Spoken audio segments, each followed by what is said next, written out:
Assalamualaikum warahmatullahi wabarakatuh.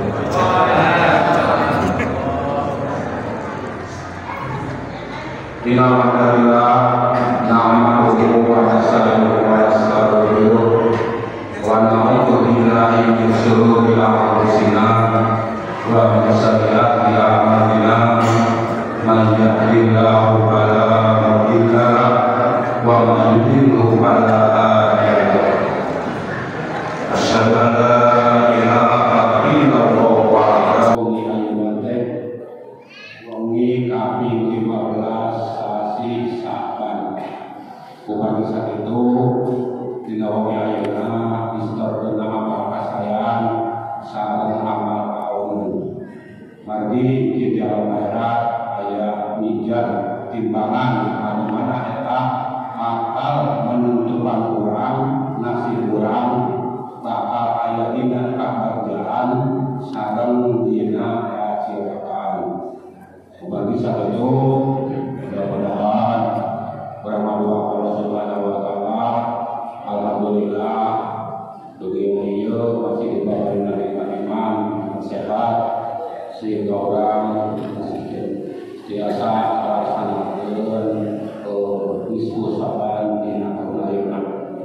Shalawat serta salam mulia terlimpahkeun kepada urang junjungan alam Nabi Sallallahu Alaihi Wasallam yakni wasta Muhammad Sallallahu Alaihi Wasallam. Kabar keluargana, para sahabatna, saking kaumatna, termasuk orang sadayana selaku hamba Allah sareng umat Rasulullah Sallallahu Alaihi Wasallam. Mudah-mudahan mungkin diajak ingin sapa untuk manehna.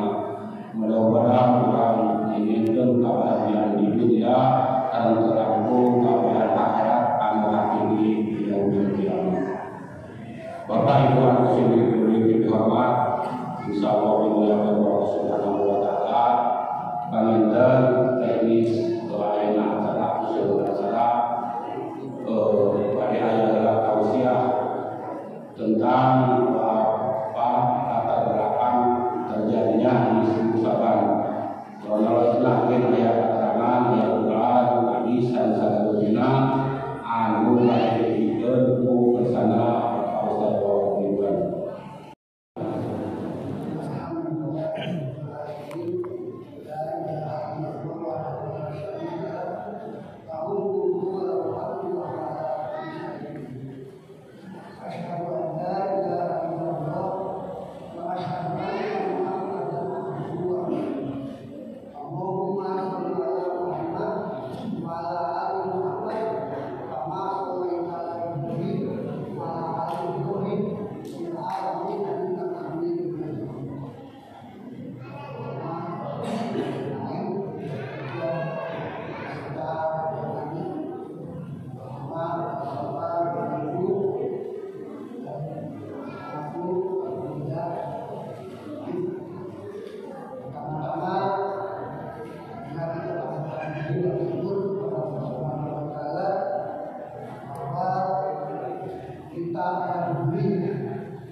Keimanan dari keislaman kita ini terus melekat dalam hati kita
kita akan melakukan saum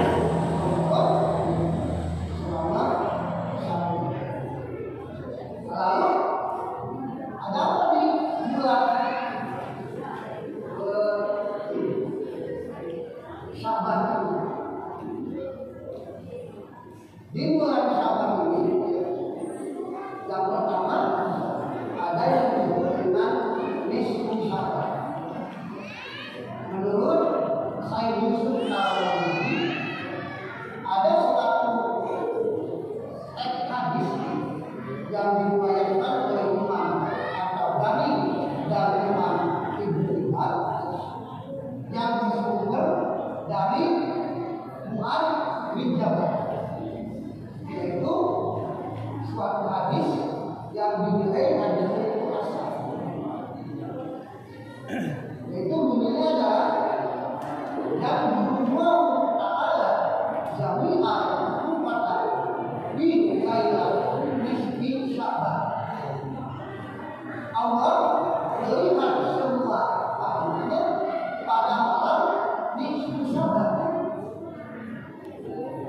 Pada minggu lalu Allah mengampuni dosa semua makhluknya tidak ada musyrikan atau musyrik, kecuali orang-orang musyrik atau orang-orang yang bermusyrik. Jadi hadis ini menegaskan bahwa di malam nisfu Syaban itu Allah Subhanahu wa Ta'ala melihat semua makhluk lalu mengampuni dosa-dosa semua makhluknya kecuali orang-orang musyrik dan orang-orang yang bermusyrik. Hadirin berikutnya, Al-Qurtubi mengamati bahwa ayat ini sebagai berikut. Allah melihat semua makhluknya. Allah tidak lalai sedikit pun atau sekejap mata pun, dan tidak tidur karena mengurusi hamba. Jadi arti Allah melihat semua makhluknya itu, yaitu Allah Subhanahu wa Ta'ala itu melihat dengan pandangan yang pertama pandangan iman, yang kedua pandangan pemberian makhluk, dan yang ketiga adalah perhatian secara khusus, kecuali kepada orang yang pertama adalah orang muslim.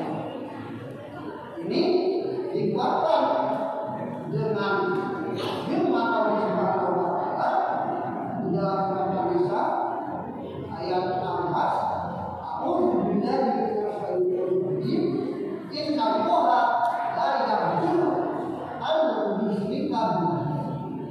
Allah tidak akan mengampuni dosa syirik. Wa yaghfiru ma duna dzalika liman yasha'. Tetapi Allah akan mengampuni dosa selain bagi siapa saja yang dikehendaki. Jadi tidak akan memberikan Tuhan yang pertama itu Allah Subhanahu wa Ta'ala tidak akan memberikan. Yang pertama adalah pada orang ini meningkatkan amalan-amalan sunnah. Nabi Muhammad SAW di bulan Syaban itu lebih meningkatkan ibadah dibanding dengan ibadah lainnya, termasuk ibadah sama. Bunda Siti Aisyah mengatakan di bulan Syaban Nabi SAW itu lebih meningkatkan ibadah saum, akan ibadah saum Senin Kamis, bagi yang belum melaksanakan saum Senin Kamis masih ada waktu 2 minggu lah. Kalau ada yang sudah melaksanakan saum Senin Kamis, maka kita akan melaksanakan saum pertengahan di bulan Hijriah itu tanggal 13, 14, dan 15. Hari yang benar di besok sejenisnya kita melaksanakan saum di tengah bulan itu. Dan bagi yang belum melaksanakan masih ada kali besok saum yang di bulan Hijriah. Jadi besok kita bisa melaksanakan saum yang itulah yang pertama, cara mengisi hidup di bulan Saban yaitu meningkatkan amalan anak bersama yang kedua, berbuat baik kepada orang tua. Di kesempatan baik di bulan Ramadan ini, saling memaafkan, tidak, lalu berbuat baik kepada orang tua, baik yang masih hidup maupun yang sudah meninggal dunia. Bagi orang tua kita yang sudah masih hidup, maka muliakanlah orang tua kita dengan saling bersilaturahmi. Tapi kalau orang tua kita sudah wafat, maka kita memuliakan orang tua yang sudah meninggal. Yang pertama adalah mendoakan siapa. Yang kedua, meneruskan nama-namanya. Yang ketiga, menunjukkan kita mereka. Yang keempat, sering bersilaturahmi dengan sahabat-sahabatnya. Dan bila kita mampu, kita berwakaf atas semua orang. Ini yang kedua, amalan-amalan yang mesti kita lakukan di bulan Ramadan, yaitu berbuat baik kepada orang tua. Di alangkah baiknya kita sebelum melaksanakan saum Ramadan, kita bersilaturahmi dulu kepada orang tua, kita kasih dan kita menjalani hidup orang tua. Dan yang ketiga, amalan-amalan di bulan Syaban ini adalah mensyukuri nikmat. Jadi selama perputaran waktu, maka sudah banyak sekali nikmat-nikmat Allah yang kita terima, baik yang kecil dan maupun yang besar. Maka di bulan Syaban ini adalah cara bersyukur, amalan-amalan yang kita lakukan yaitu syukuri nikmat. Misalnya dalam berusaha sungguh menakjubkan mental orang mukmin. Jika dia diberi nikmat, maka dia bersyukur, dan jika dia ditimpa kemarahan, maka dia akan bersyukur.